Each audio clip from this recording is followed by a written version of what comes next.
की शान है आप, पाकिस्तान की जान है आप, पाकिस्तान की पहचान है आप, पाकिस्तान के कप्तान हैं आप, पाकिस्तान के खान हैं आप, इमरान खान हैं आप।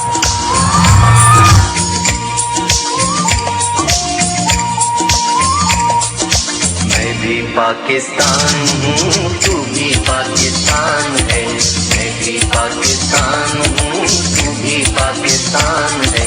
तू तो मेरी जान है, तू तो मेरी आन है, तू मेरा ईमान है।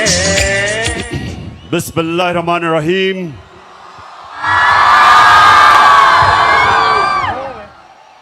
इय्याका नअबुदु व इय्याका नस्तईन। मेरे गुजरात के बाशऊर पाकिस्तानियों,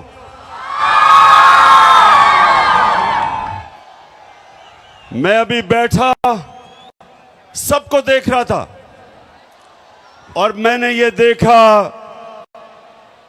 कि हर बात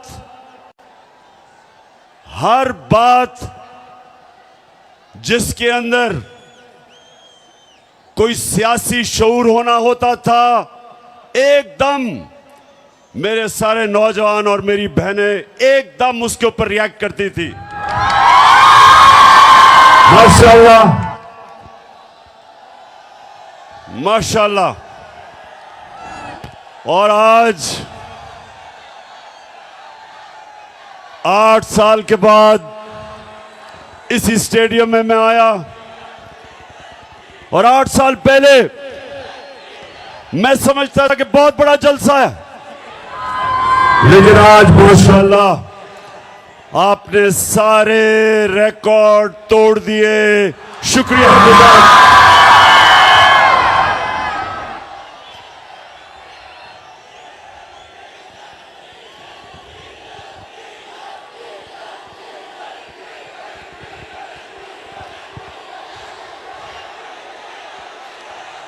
जी, मैं अभी महंगाई के ऊपर आने लगा हूं। डीजल की कीमतें मुझे पता है कि कहां से कहां गई। जब हमारी हुकूमत को साजिश के तहत हटाया गया तो 150 रुपया लीटर पे पेट्रोल था और 145 रुपए पे 1 लीटर फजल रहमान था।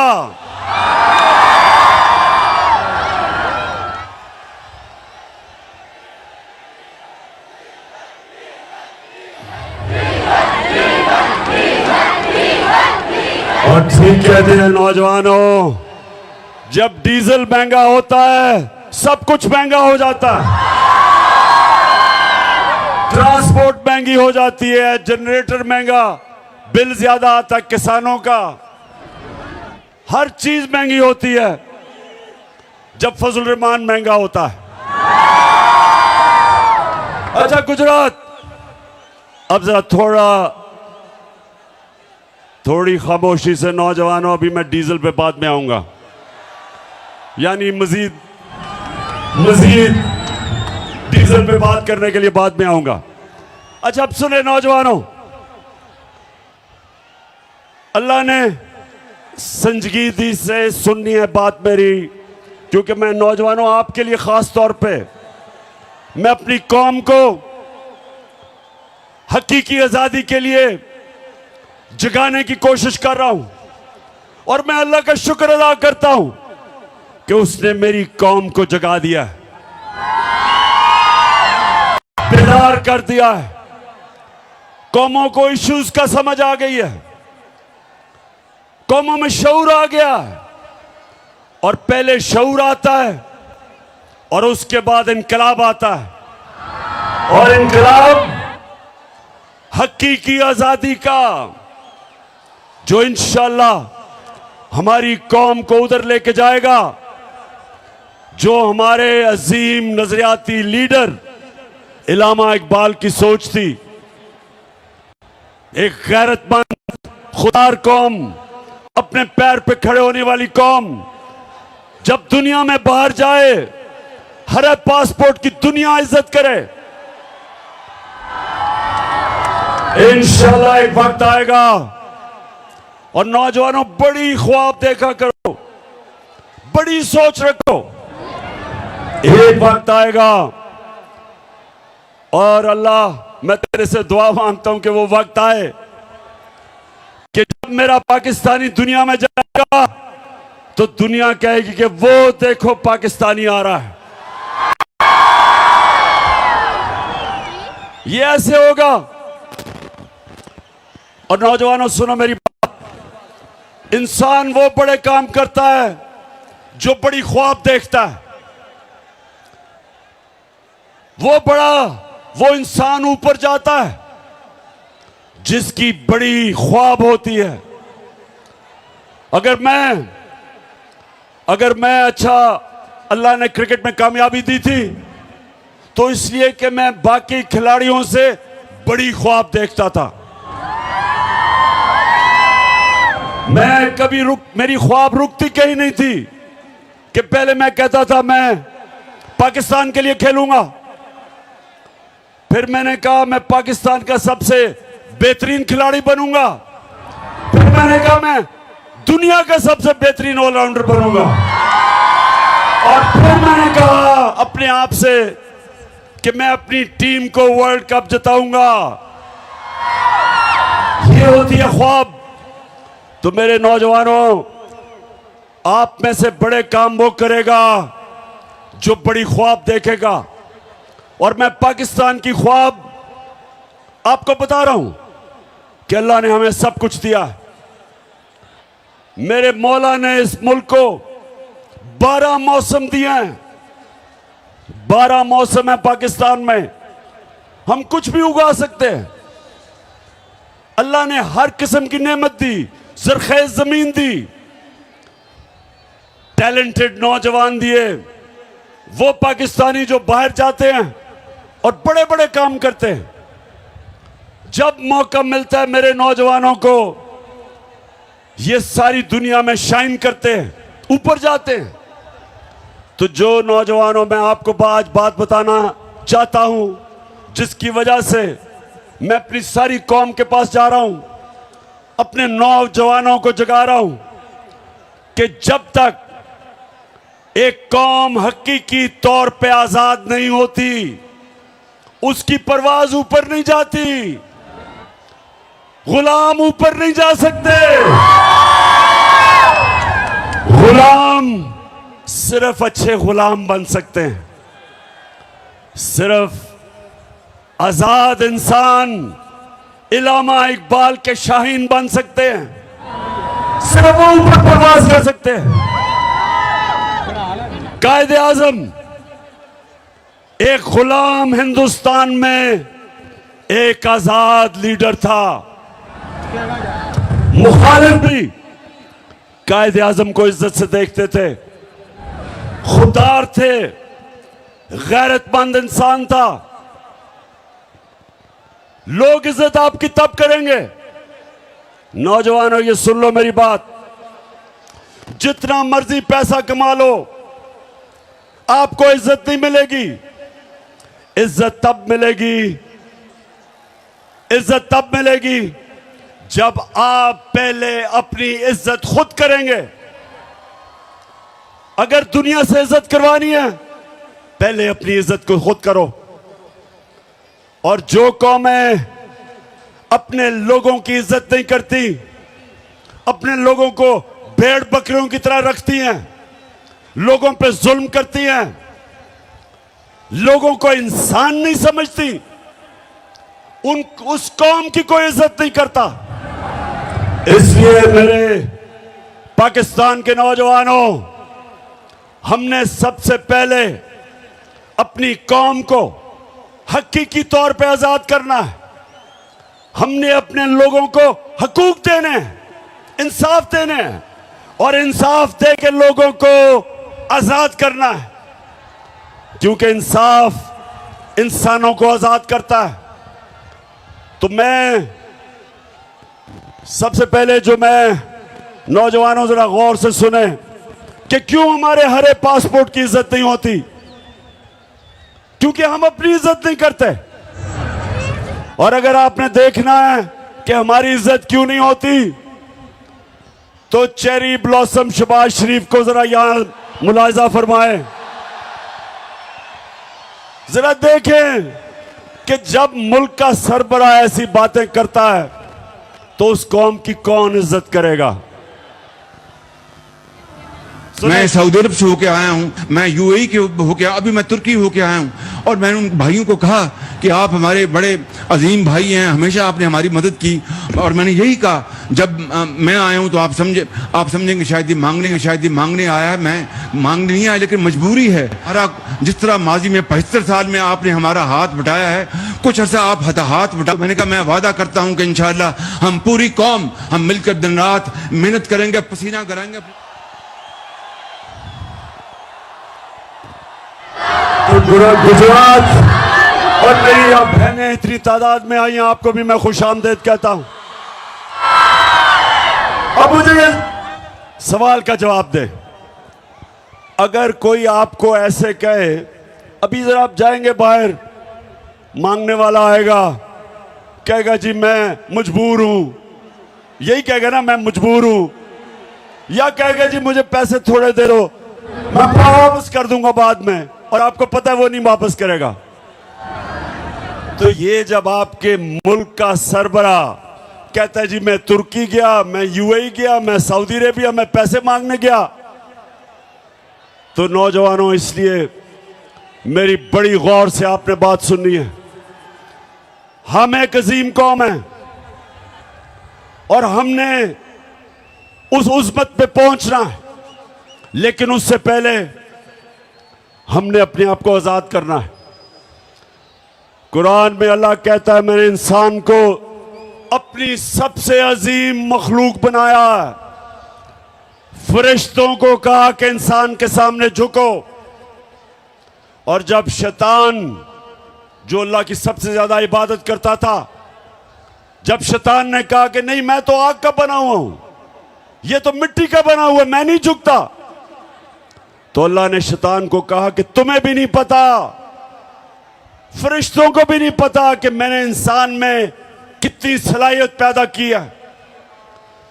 तो नौजवानों, आप में से भी ज्यादा लोगों को नहीं पता कि आप में अल्लाह ने कितनी सलाहियत दी है। आप सब में, आप अल्लाह की सबसे अजीम मखलूक हो। आपको कोई जरूरत नहीं कि आपके मुल्क का सरबराह जाके भीख मांगे। एक खुददार कौम कभी किसी के सामने हाथ नहीं फैलाती। एक खुददार आदमी भूखा मर जाता है, लेकिन इंसान के सामने हाथ नहीं फैलाता।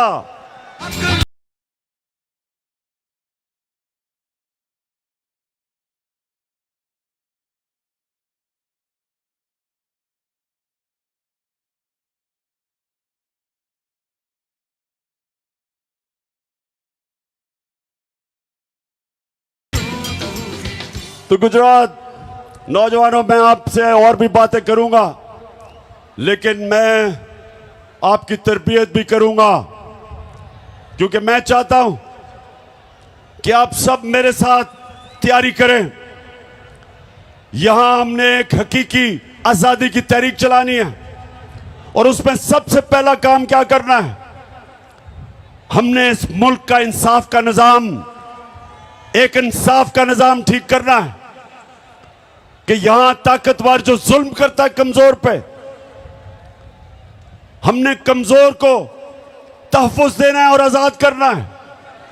तो नौजवानों, इसके लिए आपने सबने मेरे साथ निकलना है, क्योंकि इस वक्त हमारी हुकूमत एक इंपोर्टेड हुकूमत, जिसका ये इंपोर्टेड वजीर आजम आपने देखा था, चेरी ब्लॉसम, उसकी सबसे बड़ी कमाल यह है कि वो जूते बड़े अच्छे पॉलिश करता है, और वो बूट खास तौर पे अच्छी तरह पॉलिश करता है। जितने बड़े बूट उतनी अच्छी पॉलिश। तो आपने इसलिए मेरे साथ निकलना है कि ये बैरूनी साजिश के तहत चोरों का टोला हमारे ऊपर मुसल्लत किया गया। ये थ्री स्टूजेस जो हमारे ऊपर मुसल्लत किए गए, क्योंकि ये बड़ी अच्छी तरह अपने बैरूनी आकाओं के जूते पॉलिश करते हैं, इसलिए मुसल्लत किए गए। इमरान खान उनको इसलिए गवारा नहीं था क्योंकि वो कहता था एब्सोल्युटली नॉट, और वो किसी की गुलामी मानने के लिए तैयार नहीं था। और वो जो इस मुल्क की फॉरेन पॉलिसी बनाना चाहता था वो अपने लोगों के लिए थी। तो अगर रूस मुझे सस्ता तेल दे और 40% कम कीमत पे या 30% कम कीमत पे अगर रूस तेल दे तो मैं क्यों ना लूं, क्योंकि मैं अपने लोगों को सस्ता पेट्रोल और फजल रहमान बेच सकता हूं। तो क्यों ना लूं मैं।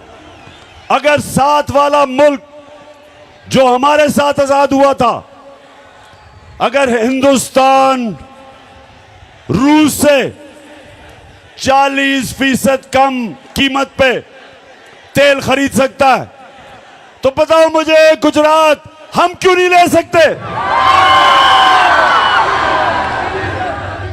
और दूसरी चीज ये भी सुन लो, हमारे पिछले जो मिलिट्री डिक्टेटर था उसने अमेरिका के सामने घुटने टेके और अमेरिका की जंग में शामिल हुआ, और 80,000 मेरे पाकिस्तानी उस जंग में कुर्बान हुए, अमेरिका की जंग में। और जब मैं कहता हूं कि अमेरिका हम तुम्हारे साथ अमन में शामिल हैं लेकिन किसी जंग में हम तुम्हारे साथ नहीं शामिल, तो मैं अपने लोगों का सोचता हूं। लेकिन जो लोग इन्होंने मुसल्लत किए, जो ऑर्डर मिलेगा उधर से ये वो करेंगे। ना ये रूस से सस्ता तेल लेंगे क्योंकि अमेरिका नाराज हो जाएगा, और ना ही मुझे खौफ है कि ये रोकेंगे कि हमारा मुल्क इस्तेमाल होगा किसी की जंग में और हमें नुकसान पहुंचाएंगे। तो गुजरात, पहले हाथ खड़ा करके बताओ कि क्या आप मेरे साथ इसमें शामिल हो।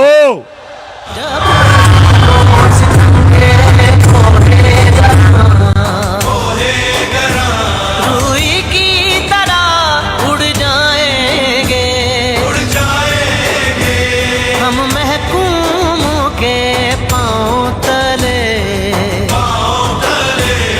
ये धरती धड़ धड़ धड़केगी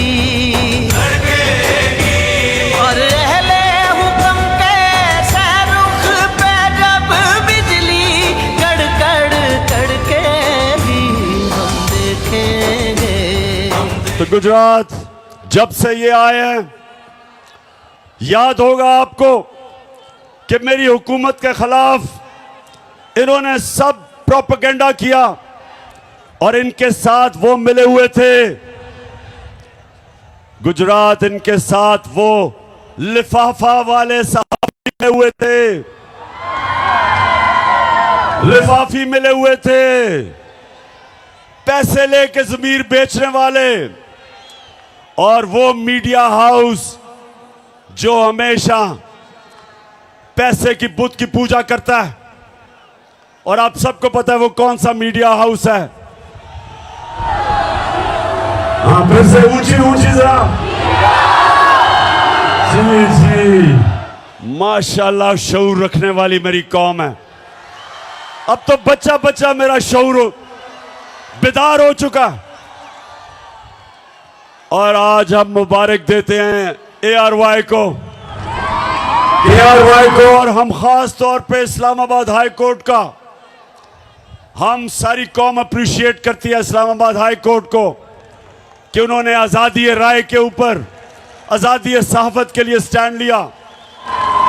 और ये जो गवर्नमेंट, ये जो लोगों को मीडिया के ऊपर जुल्म, कंट्रोल, अच्छे अच्छे सहाफियों के ऊपर जुल्म।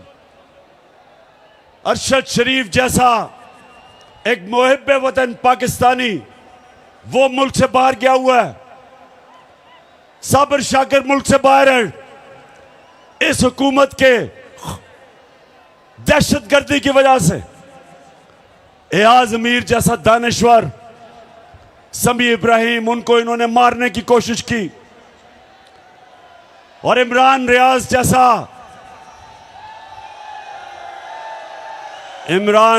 जैसा बाज़मीर सहाफी, उसको जेल में डाला। ARY को बंद किया। बोलने जब दिखाना शुरू किया उसको बंद किया। तो मैं इस्लामाबाद हाई कोर्ट आपको ये कौम सलाम करती है। वैसे मैं नौजवानों में यहाँ ये एक और भी आपसे बात करा चलूं, क्योंकि मेरा केस लगा हुआ है। मैं पहले ये सबसे सारी कौम के लिए, अभी मैंने आपको एक दो और वीडियोस बड़ी मजेदार दिखानी है, जरा थोड़ा सब्र करें जरा। तो ये 26 साल पहले मैंने जब सियासत शुरू की, नाम था उसका इंसाफ की तहरीक, और हमने 26 साल पहले कहा कि पाकिस्तान की अदलिया आजाद होनी चाहिए। आजाद होगी तो लोगों के हकूक की हिफाजत करेगी। 26 साल पहले मैंने ये कहा। उसके बाद जब आजाद अदलिया की तहरीक चली तो मैं वाहिद पॉलिटिकल लीडर था जिसको जनरल मुशर्रफ ने जेल में डाला आजाद अदलिया की तहरीक में। और हमारी जमात वो थी, 2008 का इलेक्शन हमने बॉयकॉट किया आजाद अदलिया के लिए। और मैंने हमेशा अपनी अदलिया को मजबूत करने की कोशिश की और मैं हमेशा उनकी इज्जत की है। और ये जो नून लीग आज कह रही है अदलिया को कि इमरान खान के खिलाफ एक्शन लो, नून लीग शर्म से डूब जाओ।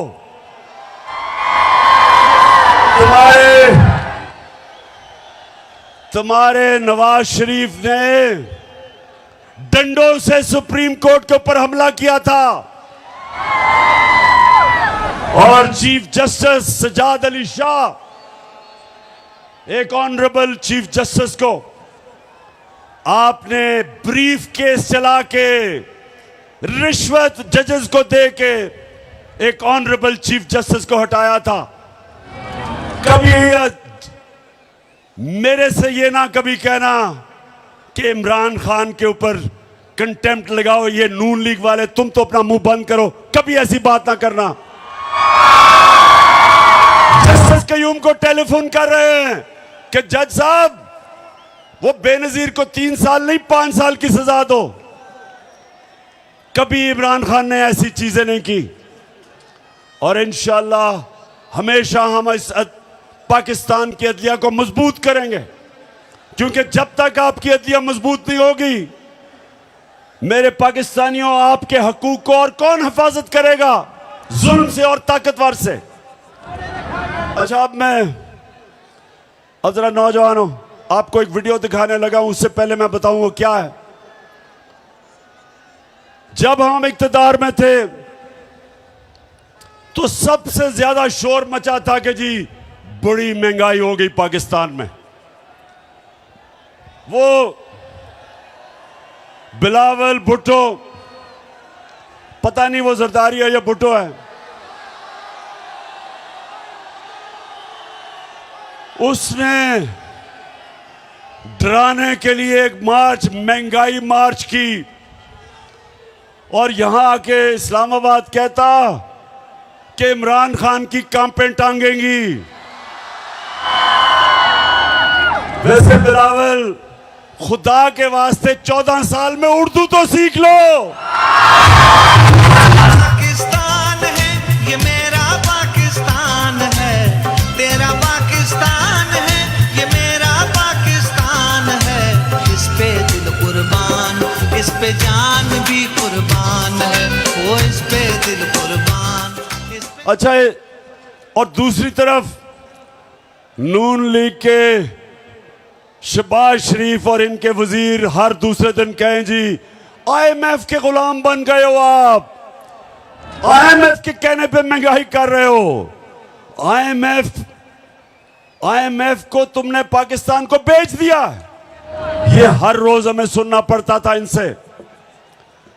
जरा ये शहबाज शरीफ को सुनाए, ये इक्तदार से पहले क्या कह रहा था IMF के ऊपर, सुने जरा।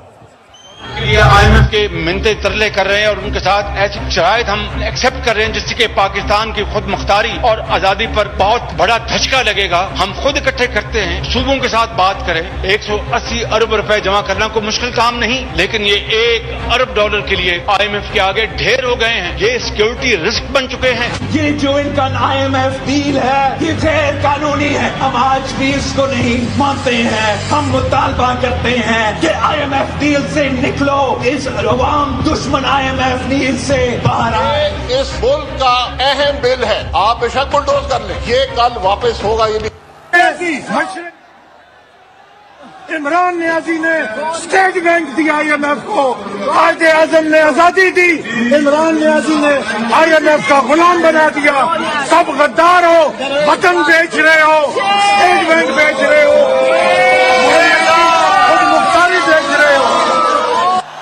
बात की है राया साहब ने, ये मनी बिल जो आ रहा है और स्टेट बैंक का जो बिल आ रहा है, ये हम अपनी फाइनेंशियल सॉवरेनिटी, अपनी जो खुद मुख्तारी है सरेंडर कर रहे हैं, which is much worse than what happened on 16 दिसंबर 1970।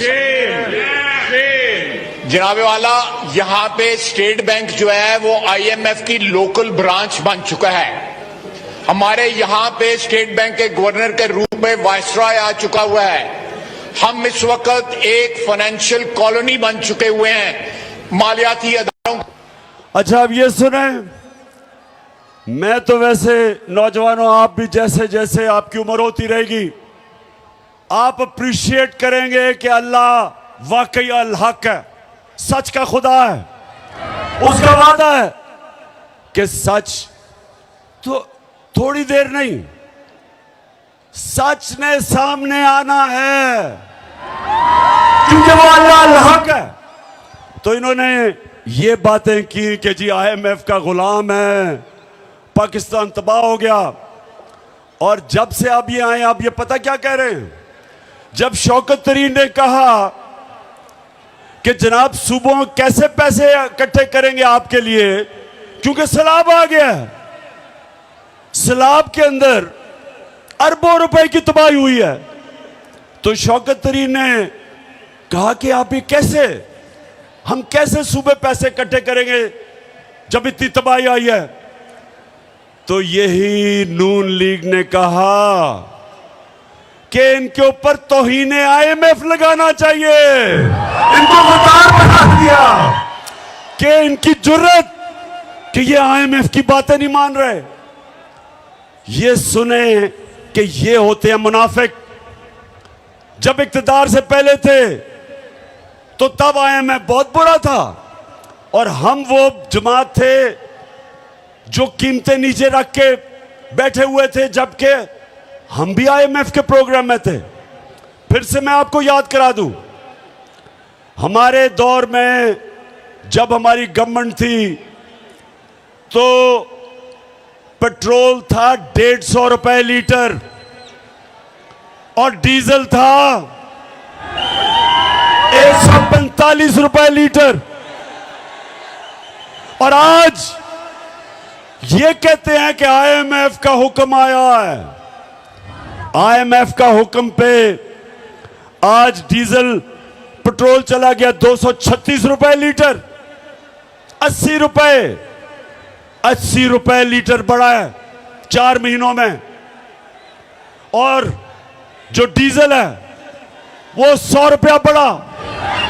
तो मैं सवाल पूछता हूं कि जब हम इनसे पूछते हैं कि जी क्यों इतना आपने तेल क्यों इतना बढ़ाया, तो कहते IMF का हुक्म है। हम भी IMF के प्रोग्राम में थे, हमने महंगाई ऐसे नहीं आने दी।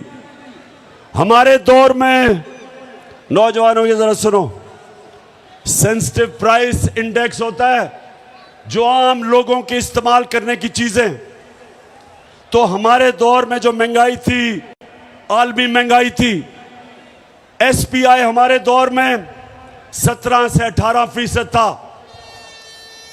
आज कितना है? बताओ कितना है आज? 45%, 3 गुना ज्यादा। 4 महीने में क्या हुआ कि 45% पे महंगाई पहुंच गई। हमारे दौर में तेल आलमी मार्केट के अंदर $103 और $110 में था। फिर से सुन लो, हमारे दौर में 103 से $110 पे तेल था आलमी मंडी में। आज $96 है तेल। आज $96 है, उससे कम है। तो आज पेट्रोल और डीजल इतना महंगा कैसे हो गया? हम भी IMF प्रोग्राम में थे। आज इतनी महंगाई कैसे हो गई? इन्होंने तो सारी हमारी हुकूमत के खिलाफ प्रोपेगेंडा महंगाई पे किया था। आज लोगों से पूछे बिजली के बिल, हमारे दौर में 18 रुपए यूनिट बिजली थी, उसको भी हमने 5 रुपए पे सब्सिडाइज किया था। आज बिजली 36 रुपए यूनिट है और टैक्स लगा के 50 रुपए तक पहुंच जाती है।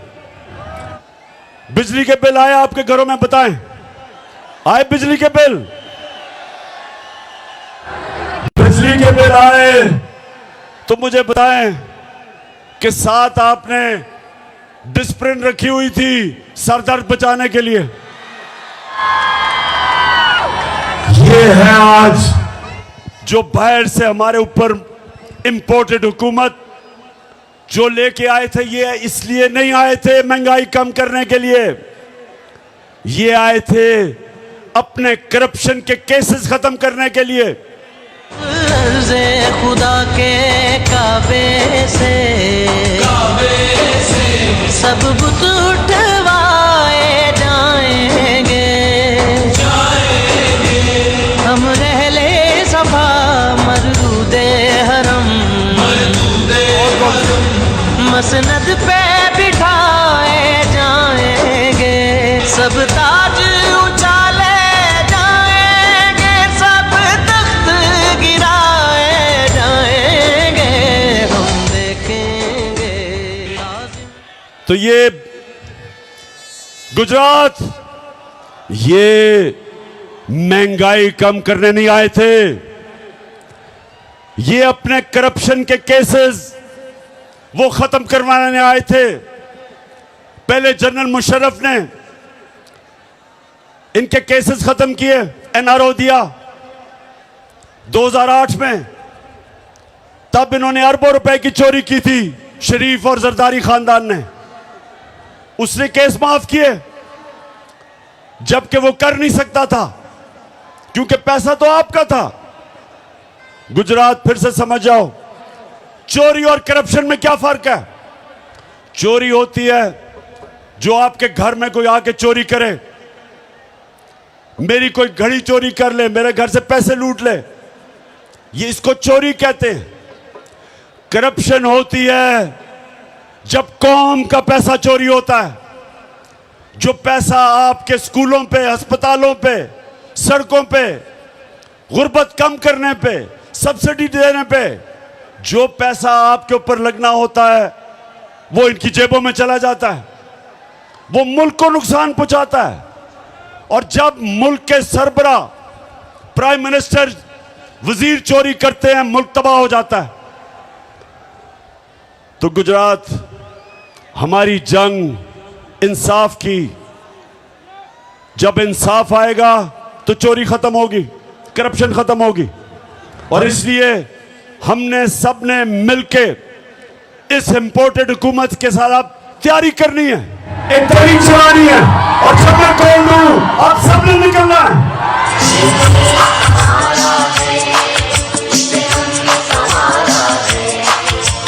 तारीख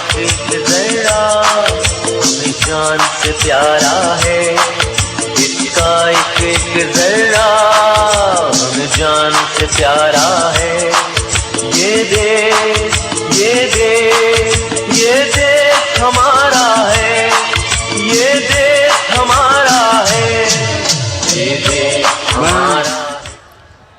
मैं इस हुकूमत को आज खबरदार करना चाहता हूं, ये जो आप हरबे इस्तेमाल कर रहे हैं, ये जो आप जुल्म कर रहे हैं, ये जो आपने शहबाज गिल के ऊपर तशद्दुद किया, जेल में उसको डाल के,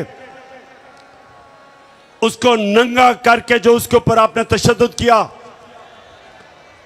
मैं आज आपको खबरदार करना चाहता हूं कि जिस तरह आपने जमील फारूकी एक सहाफी को, उसको जेल में बंद करके उसको भी नंगा किया, तशद्दुद किया, और खास तौर पे हमारे सिंध के ऑपोजिशन लीडर हलीम आदिल शेख,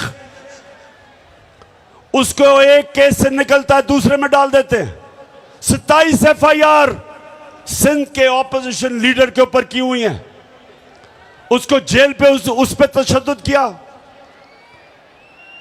तो मैं इसके अलावा जो आपने सहाफियों से किया, मैं आज आपको वाज़े तरीके से खबरदार करना चाहता हूं कि हमारा जो इंसाफ का, जो हमारी इंसाफ की जो तहरीक है, अगर इसी तरह आप करते रहे, वो इस्लामाबाद की तरफ आएगी और आप सबको छुपने की जगह नहीं मिलेगी।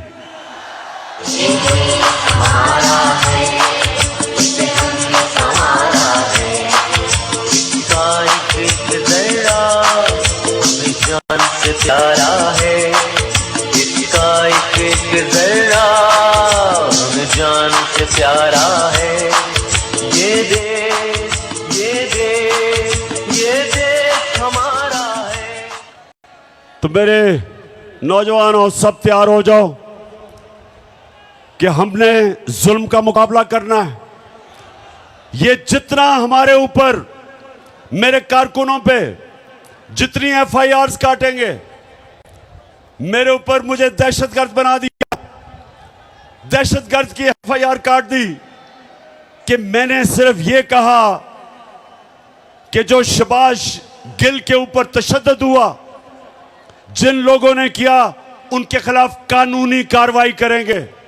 इसके ऊपर मेरे ऊपर दहशतगर्दी का इन्होंने दफा लगा दी। जो मर्जी आप करें, ये मैच का वो वक्त आ गया है।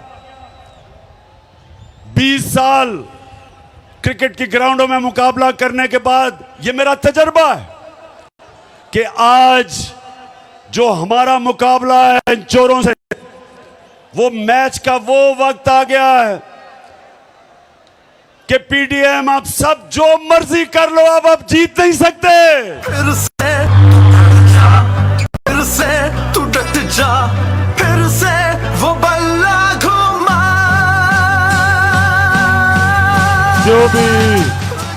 जो भी कर लो, बाहर बैठे हुए अपने जो आका हैं, उनके घुटने घोड़े बिचते भी दबाओ, जितनी मर्जी उनकी खिदमत करो।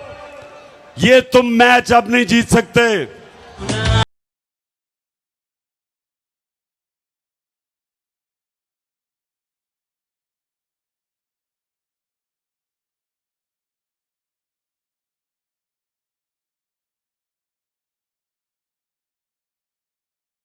मैं जितने भी हमारे सैलाब से मुतासरीन लोग हैं, सारे पाकिस्तान में, गिलगित बल्तिस्तान, आज़ाद कश्मीर, पख्तूनख्वा, DG खान ख़ास तौर पे, और राजनपुर डिस्ट्रिक्ट पंजाब की और सिंध की ज़्यादातर डिस्ट्रिक्ट्स मुतासर हैं, और बलोचिस्तान।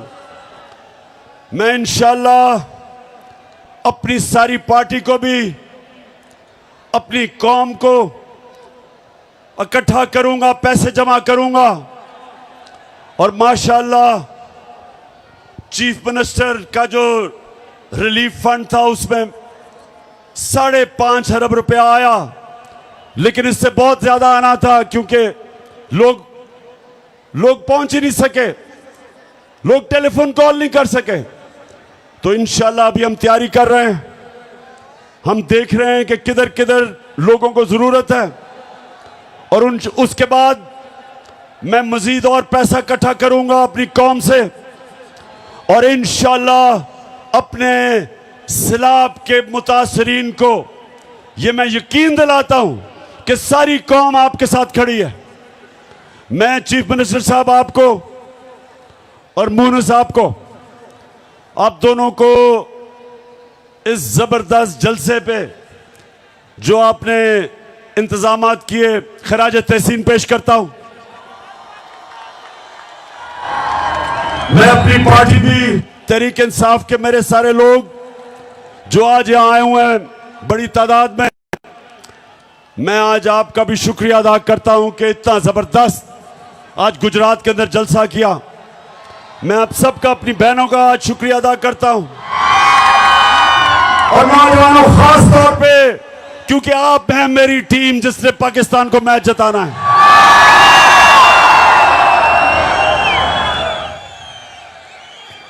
मैं अपने सारे स्टेज के ऊपर एमपीज, एमएनएज, सबको, सारे आपकी सारी फैमिली को, चौधरी साहब, अपनी टीम को, आज मैं सारों को इस शानदार शाम के और जबरदस्त जलसे का आप सबको खराज तहसीन पेश करता हूं। अब गुजरात, मैं इंशाल्लाह कल सैलाब वाले इलाकों से शुरू कर रहा हूं, उधर भी जा रहा हूं, जलसे भी कर रहा हूं। अपने जो मुतासरीन हैं सैलाब के, उनके पास भी जा रहा हूं। अपनी कौम को हकीकी आजादी की तहरीक के लिए भी तैयार कर रहा हूं।